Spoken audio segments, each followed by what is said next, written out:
AP రాజధాని అమరావతి పేరు ఎలా రాయాలి? ఇంగ్లీష్ స్పెల్లింగ్ విషయంలో ఒక క్లారిటీ ఇస్తున్నారు. ఇంగ్లీష్ లో AMARAVATI అనే స్పెల్లింగ్ మాత్రమే రాయాలని ఆదేశాలు జారీ చేశారు. అన్ని శాఖలకు ఆ మేరకు సర్క్యులర్ జారీ అయింది. కొన్ని శాఖల్లో తప్పుగా AMARAVATHI వాడుతున్నట్లుగా అధికారులు గుర్తించారు. అమరావతి పేరులో లాస్ట్ TI బదులుగా కొందరు THI రాస్తున్నారు. ఇది వద్దు అని చెప్పారు. రికార్డులన్నీ ఒకే విధంగా ఉండేలా చూడటం కోసం తాజాగా ఈ ఆదేశాలు జారీ చేశారు.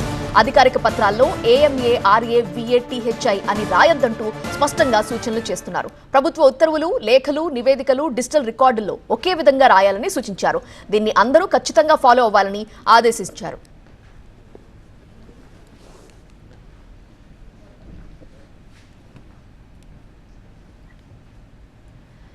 ఏపీ రాజధాని అమరావతి పేరు ఎలా రాయాలి? ఇంగ్లీష్ స్పెల్లింగ్ విషయంలో క్లారిటీ ఇస్తూ ఒక జీవోని జారీ చేశారు.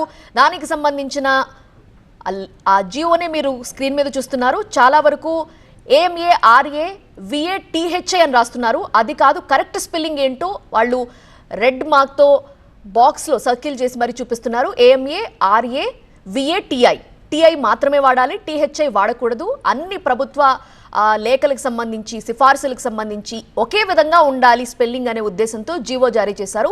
AMARAVATI మాత్రమే వాడాలంటూ సూచిస్తూ ఒక జీవో జారీ చేశారు. అన్ని శాఖలకి కూడా ఈ సర్క్యులర్ జారీ అయింది.